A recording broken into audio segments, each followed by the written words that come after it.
ભરૂચ જિલ્લામાં યુવાધનને નશાના રવાડે ચડતું અટકાવવા તેમજ નશીલા પદાર્થોના ખરીદ વેચાણ અને હેરફેર પર રોક લગાવવા માટે જિલ્લા પોલીસ વડા અક્ષરરાજના માર્ગદર્શન હેઠળ તમામ પોલીસ અધિકારીઓને કડક કાર્યવાહી કરવા સૂચના આપવામાં આવી છે.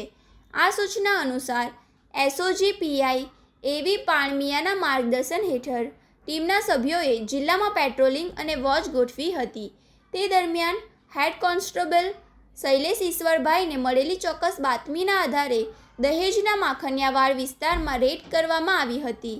રેડ દરમિયાન આરોપી મનહર રામસંગભાઈ ગોહિલના રહેણાંક મકાન અને દુકાનમાંથી 787 ગ્રામ ગાંજો, એક મોબાઈલ ફોન, રોકડા રૂપિયા અને ગાંજો ભરવા માટે ઉપયોગમાં લેવાતા નાના પાઉચ મળી આવ્યા હતા. પોલીસે કુલ ₹50,150નો મુદ્દેમાલ જપ્ત કર્યો છે.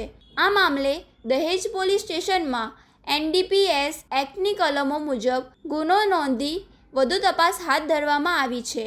જ્યારે દીપક ભીમસંગભાઈ અને મીનાબેન દીપકભાઈ બંને રહે માખણિયાવાડ દહેજને પોલીસે વોન્ટેડ જાહેર કર્યો છે.